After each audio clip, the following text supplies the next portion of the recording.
Yes, indeed. Welcome down to the Fear Factory Machines of Hate tour, and we just kicked off with a brilliant replica from the headliners Fear Factory. And of course the tour is being presented in association with Headbangers Ball. We finally made it out on the road after 2.5 months.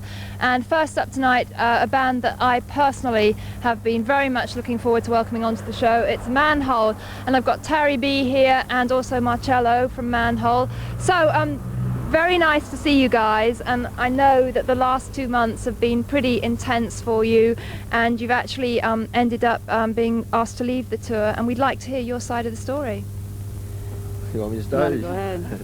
Well, basically we were playing in Manchester, and a security guard started roughing up one of the fans, and Terry decided to take the matters into our own hands. And when the security guard turned to Terry, we all dropped our instruments and ran out to back her up.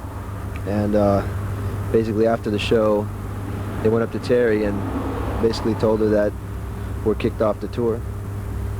Dear, dear me. Well, that must be very disappointing for you, because this is your first full major tour of Europe, isn't it? Yeah, I mean, it was a great tour up to then, I mean, we have no regrets. I don't regret what I did. We're in this band for a reason, to be real, and I think that I don't go on stage with a preconceived notion of what I'm going to do every night. And when a 12-year-old little boy is being beat up by a huge security guard, looking at me for help, I'm not going to stand there. And the band's not going to stand there when I'm about to be assaulted. So I think that we definitely did what we did, and we don't regret it. And if they asked us to leave, then all right, cool, we're going to LA and going home and going out with Biohazard and Downset, and we're looking forward to it in the United States. I'm glad you stand by your decision. So let's move on. I think we've covered that little subject. So Terry, if I can just go to you first. You started off as a female rap artist, which is obviously a very male-dominated environment as well. Why did you decide to change musical tack for Manhole? Well, the world of rap is very, very sexist, and it's racist as well, and it's a sad thing to say, but that's true. And being a white female in a black male-dominated world is really heavy. It's really hard, and I wanted to do what I wanted to do my way and not be told what I couldn't do because of my skin color or my gender. And I think that Manhole gives me the power to be aggressive, verbally aggressive. And with rap, I couldn't quite as be the person I wanted to be. And I think these guys, without the music, there is no message. It goes hand in hand. And when you fall out of love and respect for something, it's just like a relationship. You need to leave it before it destroys you. Right. And the rap world was basically destroying me inside. So I decided to form Manhole and destroy everyone else. Well, talking of relationships, that's something you seem to have a lot of very, very strong opinions on, and we're going to talk about that in a moment. But we're going into the debut video from Manhole, which has gone down hella well on Headbangers Ball, and there's a fine line between love and hate, right? Honey, there's a fine line. You can kiss or you can kill. Well, that says it all. Manhole, and I think we know which scenario was the end result.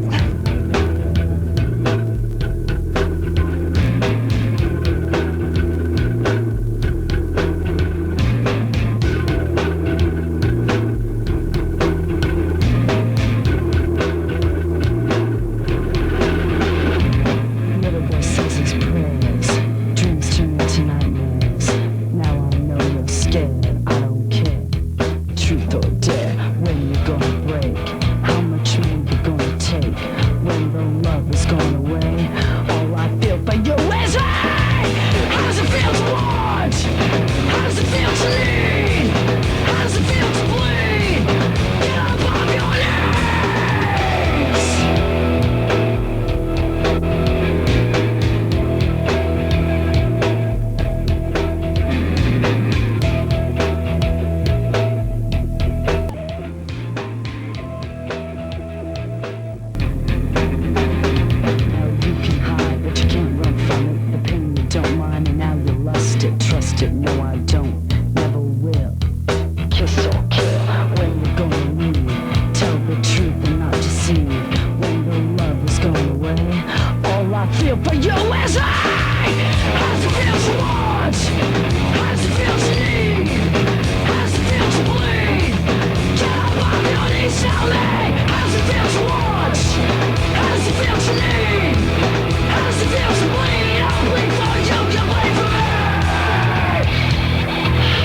Tari B and Marcelo still here with me at Headbangers Ball. We're talking Manhole and their debut album All Is Not Well, and just want to pick up on a little point that we just touched on the last interview, Tari. A lot of people might say that there is a lot of anger on your record, but like we said, there is a fine line between love and hate. Is it as much about love and difficult relationships as it is about hate? Absolutely. I don't think that our record is made out of hate or anger. I think our record is made out of love. I mean, as far as lyrically, you know, the way I wrote the lyrics, you can love somebody to the point where you hate them, and it goes reverse, you know. I think that the songs like Empty, songs like Kiss or Kill, they're definitely about a relationship that was a very loving relationship, yet a very violent relationship. And I mean, I look at our record, All Is Not Well, as a whole, whereas a Rage Against the Machine or Downset may mean all is not well within the system or political, the media, all this. Ours looks at the whole thing through the person, you know, the body, the soul, the heart, and it's more of a personal viewpoint on everything. Well, some people might say it's a very female point of view, but do you see something in there that guys can relate to as well? Well, you can't say it's a female point of view, because even the issues that, like, you know, pro-abortion or about rape isn't just about females. It doesn't only affect females, it affects everybody. Absolutely. Males are part of the problem, you know. I mean, they're also going to be part of the solution. You know, everybody has to, you know, get involved with these things. They're not just female problems. And men can suffer abuse as well. Absolutely. See, that's one of the differences of the Riot Girl movement. I think a lot of people think I'm a riot girl. I've been asked that a lot, you know, what do I think of the Riot Girl movement? I think it's great to have a movement that uplifts women and protects women, but at the same time, you don't need to degrade men. Right. It's like, you know, it's defeating the thing you're fighting against, you know, and I'm not out here to degrade men. I'm here to uplift men and uplift women and make men aware, you know. That's the whole bottom line. Well, thank you for explaining that, and I totally respect that opinion also. So just very quickly, Tari, you work with Ross Robinson, the man, kind of a producer of the moment in the rock world, and I understand that you actually bled for this record. Absolutely. When a little story is when Ross was producing Sepultura, and he was telling me that Max went in the studio and during one of the tracks he actually had a nosebleed. He was, you know, so into it and screaming and all that, and I said, well, you know, God, I wish that would happen to me. And Ross said, well, you know, during Victim my nose started bleeding, and it was like, damn, I bled for this record. And that's intense. Yeah, it was pretty intense. Okay, well, you're going off to America on the Biohazard tour, but would you like to say something to viewers in Europe? Obviously, they're neutral as regards the problem on the Fear Factory tour. What message would you like to leave our viewers with about Manhole? No message. You going to come back? Yeah, we're definitely going to be back. We're going to kick some ass when we come back. And you know what? If what we did means people are going to be scared of us, you know, I hate to say it, but I'd rather be feared than loved. And that's the way it is, because fear lasts longer. People can love you for a moment, they can hate you the next. But if they're a little scared of what you're doing, as you might as well know, Miss Vanessa, you know, it's better to be feared than loved. Well, you sound like a woman that knows her own mind, and I'm sure we'll be hearing from you again. And it's been a pleasure talking to you, and I want to wish you lots of luck for the future. Thanks a lot, we appreciate it. All right. Thanks for your support, MTV.